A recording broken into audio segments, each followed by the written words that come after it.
Eight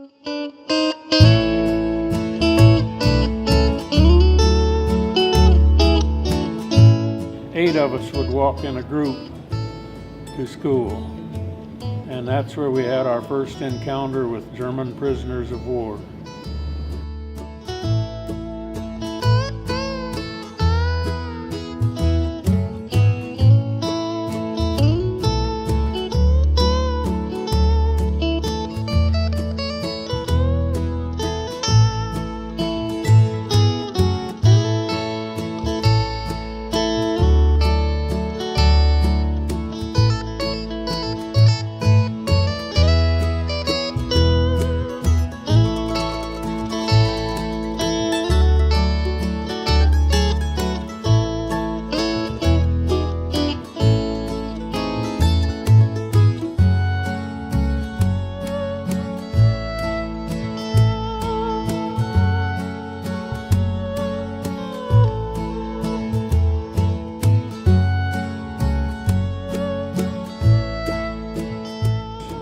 It was kind of scary the first couple of times we went. We had to walk between an armed guard and the prisoners that were working. And after a few times, they done away with the guards because they know there was no danger of them. It was thanks to Howard Myers, who was the agricultural agent for Waubonsee County. He got it all started and was working with the city officials in Eskridge, Kansas, to use Lake Waubonsee cabins. The city of Eskridge were a little reluctant to do it, and they think it is because three of the four Eskridge officials fought the Germans in the First World War, so they didn't feel like they wanted to bring them to Lake Waubonsee. Well, the farming areas especially was short on help around because the farm boys was in overseas fighting in the war, so they needed help. And Howard Myers dedicated a lot of his time and efforts. He went to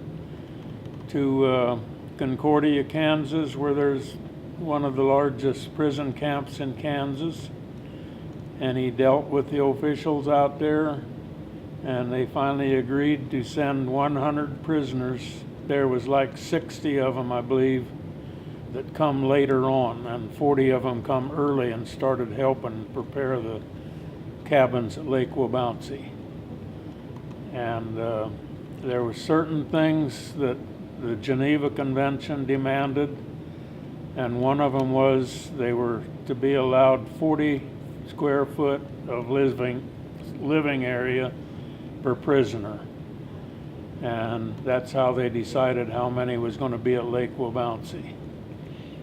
But at one point there were 100 of them up there. They were happy with the facilities, according to everything that I've read, because it was better than what they had before they come to the United States. And they were allowed to have toy projects, carving, woodworking, artwork, paint, and pets. And one of the humorous things about the pet situation, when they were to go back to Germany, why the pets weren't allowed to go with them. And some of them had rabbits, some of them had dogs. Well, one of them had a dog, and he had it under full control of taking commands.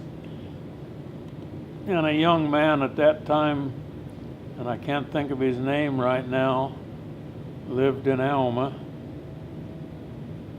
He got to keep the pet dog, and when he got home, he found out it didn't understand English. So the commands didn't mean anything. One particular prisoner was named Wogast, and he seen the name Wogast on the lumber yard down here on the end of the street. And he found later that it was a cousin of his, which I thought was kind of interesting. That the German prisoner of war that worked on our farm, his name was Josef Vesser, and we got to take him in as a family member almost. He couldn't speak any English, but my parents spoke German, so they could get along real good. And I remember the day, but it's kind of faint because I would only been like 6 years old, 7 possibly. The day he asked for some hair out of the tail or the mane of one of our work horses, and he took that and a block of wood and he made a clothing brush out of it. The hairs is the bristle, and then he's got his initials engraved in the top of it. He made a bracelet from a piece of stainless steel. No one knows for sure where he got the stainless steel, but the rumor was that he done some work on a railroad somewhere. And the bracelet is designed as a barber pole design with the swirly. And my sister at that time was a senior in high school. One of my sisters, one of my older siblings. I had 4 older siblings, but she was a senior in high school. The bracelet was intended for my parents, as I understand it, but they weren't interested. So my sister wore that bracelet for 73 years. She wore it daily, and she decided to do something with it so her children wouldn't be fighting over it. She sent it to me to turn into the museum here. Our family loved that prisoner. In 1972, my parents celebrated their 50th wedding anniversary, and they went to Germany to see him. He had 3 children the same age approximately as my 3 younger siblings. One of them had the same name as my sister, Rosemarie. They had a nice visit with him, but at the time, he had to drive several hours to meet with them because of the Berlin Wall. I've got a bunch of pictures of him and his wife and 1 daughter, and my parents speaking with him, greeting him. Good pictures. Up until, I don't know the date now, but my parents both lived into their upper 80s, and when they was into the 70 area of age, they used to get a Christmas letter every year, and they sent a Christmas letter. And then when my first parent died, my dad died first, when they got the Christmas letter, nobody could read what it said. So they took it to my sister that was a teacher, and she read it for him. And then that was the end of the letters, so we assume that he passed away then. Quite a few prisoners came back to visit. A few came back to stay. One in particular at Concordia had his eyes on a girl up there, which they weren't allowed to do. And he come back after the war and married her and lived in Concordia. 2 of them came back to St. Louis area.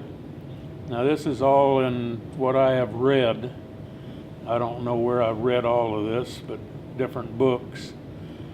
2 of them came back to St. Louis to live, and they made a trip back to Lake Wabounsie to get some cash that they had stashed in the walls of one of the cabins. And when they got here, they found out that was the only cabin that burnt down, so they didn't get any cash. Michael Stubbs, you know him? He ended up ownership of one of them cabins. And my understanding is he moved it to the other side of the lake. And when they moved it, they found several items in it. I don't remember what the items were, except for one they says was a photograph of a movie star.